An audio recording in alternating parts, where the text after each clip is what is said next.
الصلاة والسلام على من لا نبي بعده اما بعد فاعوذ باللہ من الشیطان الرجیم۔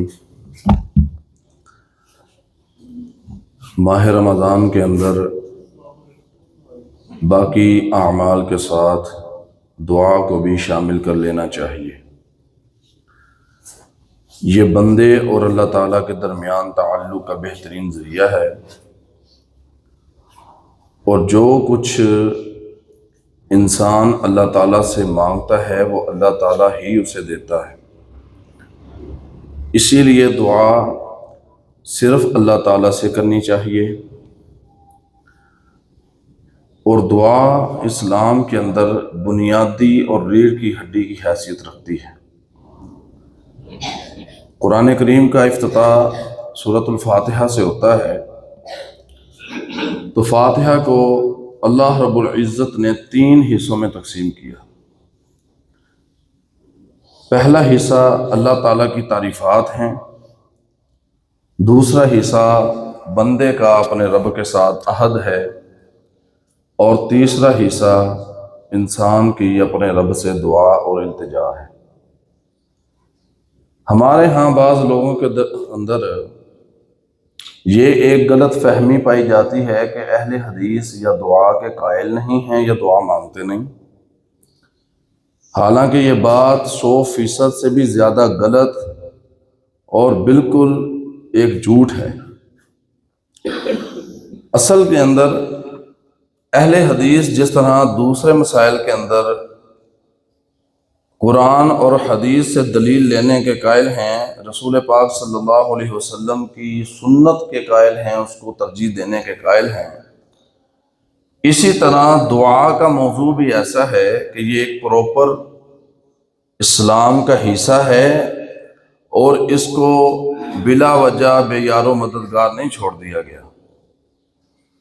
جس طرح ہمیں وضو کرنے کا طریقہ بتلایا گیا ہے، نماز پڑھنے کا طریقہ بتلایا گیا ہے، قربانی کرنے کا طریقہ بتلایا گیا ہے، دیگر اعمال بتلائے گئے ہیں، اس طرح دعا کا بھی ایک طریقہ، سلیقہ، وقت، ہر چیز بتلائی گئی ہے۔ ہمارے ہاں بعض لوگ ہر نماز کے بعد اجتماعی طور پر دعا کرنا وہ لازمی سمجھتے ہیں، حالانکہ کسی بھی حدیث کے اندر نبی رحمت صلی اللہ علیہ وسلم سے یا آپ کے صحابہ سے، تابعین سے، تبع تابعین سے، کسی سے ہر نماز کے بعد اجتماعی دعا کرنا ثابت نہیں ہے، یہ سنت رسول اللہ نہیں ہے۔ ہاں، اگر کوئی انسان خود اکیلا ہر نماز کے بعد بھی دعا کرنا چاہے تو اس کو اجازت ہے، وہ کرتا رہے، لیکن اجتماعی طور پر یہ ضروری نہیں ہے کہ انسان اگر دعا نہیں کرتا تو اس کی نماز خطرے میں ہے، ضائع ہو جائے گی، یا اس کے اوپر کوئی فتویٰ لگ جائے گا۔ اسی طرح جو نماز آپ ادا کرتے ہیں وہ مکمل دعا ہے، اگر آپ ترجمے کے ساتھ نماز کو پڑھیں تو آپ کو سمجھ آ جائے گی کہ وہ دعا ہے۔ ہمارے ہاں بعض لوگ نماز جنازہ کے اندر تو کوئی دعا نہیں پڑھتے، اللہ ان کو توفیق نہیں دیتا، لیکن جنازے کے بعد وہ ہاتھ اٹھا کر دعا کرتے ہیں۔ اس موقع پر بھی نبی کریم صلی اللہ علیہ وسلم سے، آپ کے صحابہ سے، تابعین سے، اہل اسلام سے یہ دعا کرنا ثابت نہیں ہے۔ ہاں، جنازے کے اندر نبی رحمت علیہ السلام سے دعائیں کرنا، پڑھنا، یہ ثابت ہے۔ اسی طرح جمعے کے بعد ہے، بعض لوگ دعا کر لیتے ہیں کسی کے کہنے پر، لیکن جو نہیں کرتا اس کے اوپر فتویٰ نہیں لگتا۔ بہرحال دعا ایک ایسی چیز ہے کہ انسان اپنے رب سے ہی مانگے، اللہ ہی اس کو دیتے ہیں، اور فرمایا وَقَالَ رَبُّكُمُ ادْعُونِي أَسْتَجِبْ لَكُمْ، اور تمہارے رب کا فرمان ہے کہ مجھ سے دعا کرو، میں تمہاری دعاؤں کو قبول کروں گا۔ بعض لوگوں نے اب یہاں پر بھی آ کر ڈنڈی ماری اور یہ کہا کہ اللہ کسی کے وسیلے کے بغیر سنتا ہی نہیں ہے، ہم نبیوں کا وسیلہ ڈالیں گے، ولیوں کا وسیلہ ڈالیں گے، یا اللہ فلاں کے صدقے فلاں کے وسیلے ہمیں عطا فرما۔ یہ بھی بالکل قرآن اور حدیث کے خلاف عقیدہ ہے۔ کوئی دنیا کا بندہ ایک دعا ایسی نہیں بتا سکتا کہ نبی کریم صلی اللہ علیہ وسلم نے دعا کی ہو اور اپنے سے پہلے گزرنے والے کسی بھی بڑے سے بڑے نبی کا واسطہ وسیلہ ڈالا ہو۔ کوئی بندہ ایسی دعا نہیں بتلا سکتا کہ صحابہ نے دعا کی ہو انہوں نے کبھی دعا کے اندر رسول پاک صلی اللہ علیہ وسلم کا وسیلہ ڈالا ہو. اور وسیلہ، اور یہاں بھی ہمارے اوپر الزام ہے اہل حدیث کے اوپر کہ اہل حدیث وسیلے کے قائل نہیں ہے. حالانکہ یہ مضمون الگ ہے، لیکن اشارتاً بتا دیتا ہوں کہ 3 طرح کا وسیلہ قرآن اور حدیث سے ثابت ہے، جائز ہے. پہلا وسیلہ یہ ہے کہ آپ اللہ تعالیٰ کے صفاتی ناموں کا ذکر کریں، اللہ کو وسیلہ واسطہ دے کر.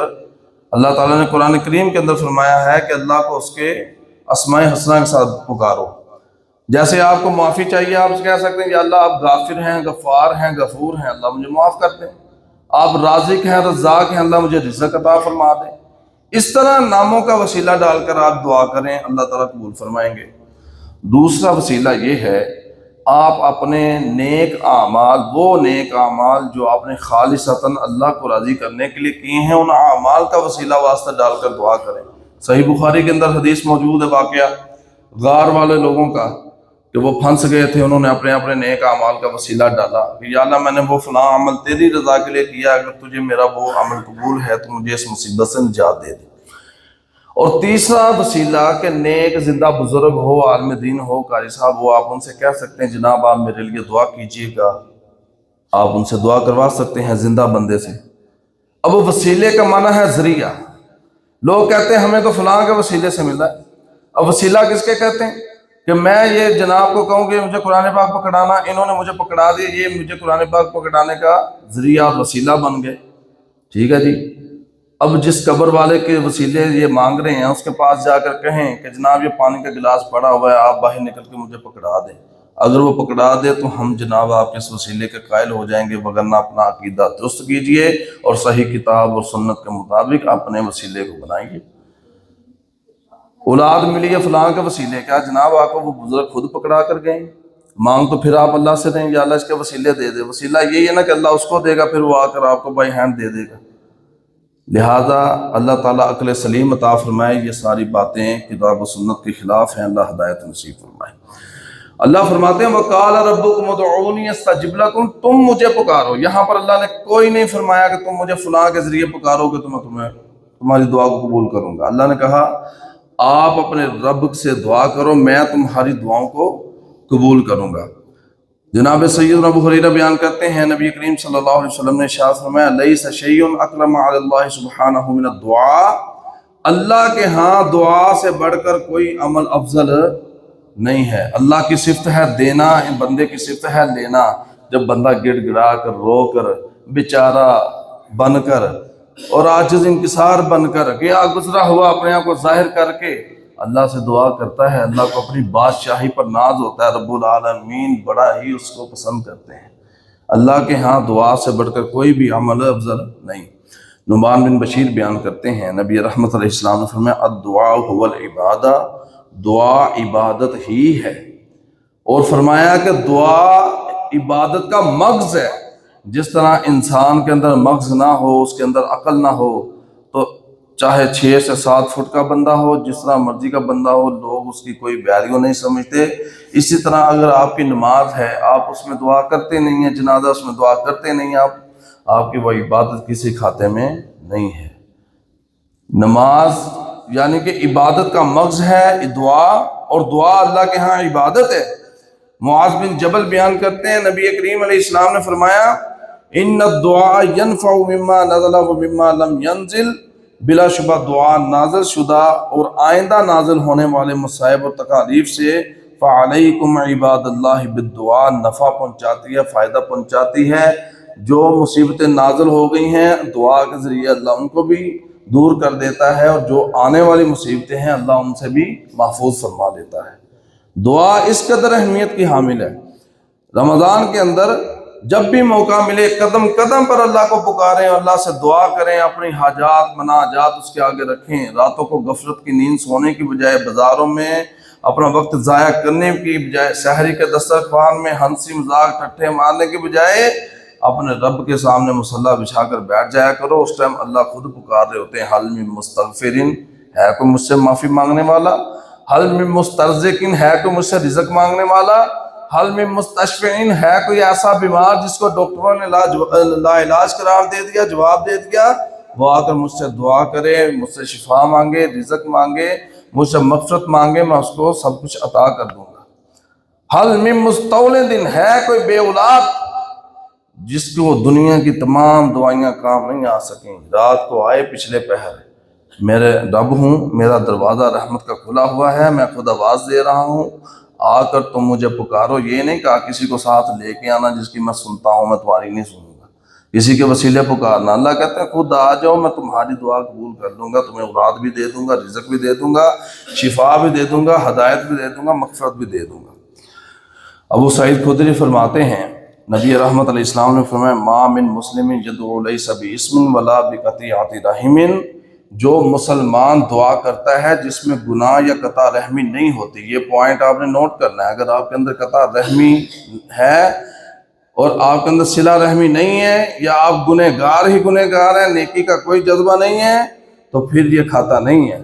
اگر آپ گناہوں سے محفوظ ہیں، آپ نیک بندے ہیں، کوشش کرتے ہیں نیکی کرنے کی، گناہوں سے بچنے کی، اور صلہ رحمی کرتے ہیں، الا اعطاہ احدی ثلاث، تو اسے تین چیزیں عطا ہوں گی، اما ان یعجل لہ دعوتہ، فرمایا یا تو اس کی دعا کو بہت جلد قبول کر لیا جاتا ہے، واما ان یدخرھا لہ فی الاخرہ، یا اس دعا کو اس کے لیے قیامت والے دن تک کے لیے ذخیرہ بنا دیا جاتا ہے، اور فرمایا وَإِمَّا أَن يَدْفَعَ عَنْهُ مِنَ السُّوءِ مِثْلَهَا، یا اس سے کسی قسم کی مصیبت کو ٹال دیا جاتا ہے۔ آپ نے دعا کی یا اللہ مجھے گاڑی چاہیے، لیکن آپ کہتے ہیں یار میری دعا نہیں قبول ہو رہی۔ آپ اس بات کو سوچیں کہ بھائی ہو سکتا ہے کوئی آپ پر بہت بڑی مصیبت نازل ہونی ہو، تو اللہ نے آپ کی اس دعا کے بدلے آپ سے اس مصیبت کو ٹال دیا۔